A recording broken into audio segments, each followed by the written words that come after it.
আজকাল প্রায় মানুষ একটা কথা বলি না, যে ওই মানুষটি আমার খারাপ চাই, ওই মানুষটি আমার ক্ষতি চাই, ওই মানুষটি আমার হিংসে করে, ওই মানুষটি আমার বদনাম করে। এটা কিন্তু মিথ্যে কথা নয়। আমাদের প্রত্যেকটা মানুষেরই প্রায় কম বেশি এরকম কিছু জানাশোনা প্রতিবেশী বা আত্মীয় স্বজন যেই হোক না কেন,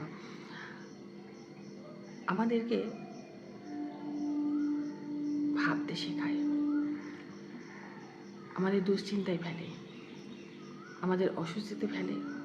আবার এমন সময় আসে যে সত্যি আমরা তাদের ভয় পাই, কারণ আমরা এতদিনে বুঝে গেছি সেই মানুষগুলো কতটা ভয়ঙ্কর। তাদের ছায়া যেখানে পড়বে, তাদের হস্তক্ষেপ যেখানে হবে, সেইখানে একটা মানুষের খারাপ হতে বাধ্য।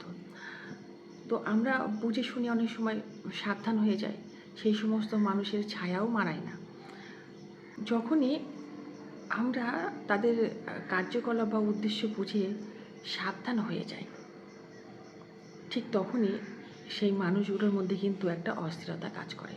তারা মনে করে, ইস, হাত থেকে শিকারটা চলে গেল, কত কাছাকাছি ছিলাম, কত কিছুই না করতে পারতাম। এই যে একটা মানুষকে ক্ষতি করার কিছু মানুষের এমন প্রবণতা থাকে যে যতক্ষণ না তার খারাপ কিছু করছে ততক্ষণ তারা শান্তিতে থাকতে পারছে না, যেইভাবে হোক। তাই যখন আমরা সাবধান হয়ে যাই, সেই মানুষগুলো সংস্পর্শ থেকে নিজেকে সরিয়ে রাখি, তখন তারা অন্য রাস্তা খোঁজার চেষ্টা করে। আর এই মানুষগুলো বেশিরভাগ ক্ষেত্রে হাতিয়ার খোঁজে একটা। আমার সংসারে অশান্তির আগুন জ্বালানোর জন্য একটা তো সলতের দরকার, যেই সলতেটা জ্বালালে পরে আমার সংসারে অশান্তির আগুন জ্বলবে। তাই তখন তারা সলতের খোঁজ করে। আর সেই সলতে রয়েছে আপনার আমার, এরকম অনেক বাড়ির মানুষ। তাই তারা কি করে, সে যে মানুষের তারা ক্ষতি করতে চায়, যেই পরিবারের সর্বনাশ করতে চায়, সেই পরিবারের কোনো সদস্যকে কোনো রকমভাবে ছলে বলে কৌশলে তারা হাতের মুঠোয় আনার চেষ্টা করে। কারণ ওই যে কথায় বলে না, ঘর শত্রু বিভীষণ। তো আমাদের অনেক পরিবার এরকম আছে যে ঘর শত্রু বিভীষণ, সময় মতন আমরা ঠিক বুঝতেও পারি। তাই ওই মানুষগুলো কী করে, আমাদের পরিবারের যে কোনো একটা সদস্যকে তারা কেমনভাবে বশ করে ফেলে, তাকে আপন করে ফেলে। একসময় দেখা যায় যে তার সাথে তার এমনই বন্ধুত্ব, এমনই হৃদ্রতা, যে মনে হয় সেই সব কিছু। আর ওই সুযোগটা সে কাজে লাগায়। তখন তোমার পরিবারের ওই সদস্যটিকে সে সলতে হিসাবে ব্যবহার করে। তার কাছে তার আপনজনের নামে নানা রকম কুকথা, মন্দ কথা এমনভাবে তাকে পরিচালনা করে, এমনভাবে তাকে উস্কায়, এমন কিছু তার উপর প্রয়োগ করে যে সেই মানুষটি খেপিয়ে তোলে। সেই মানুষটি তার পরিবারের উপরে এতটাই ক্ষেপে যায় বা এতটাই প্রতিশোধ পরায়ণ হয়ে যায়, এতটাই হিংসাত্মক হয়ে যায় যে এই মানুষটি এটাই চেয়েছিল।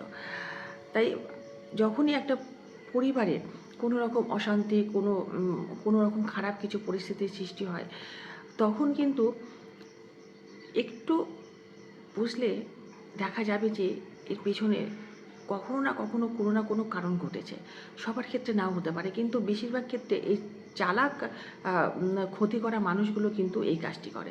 নিজে কিছু করবে না, নিজে ভালো থাকবে, কিন্তু তোমার পরিবারের কোনো একটা সদস্যকে তারা হাতের মুঠোয় নিয়ে তাকে খারাপ করে তোমার পরিবারটাকে শেষ ধ্বংস করার যে প্ল্যান করে, সেটা অবশেষে সাকসেস হয়, তোমার সংসারে আগুন জ্বালায়।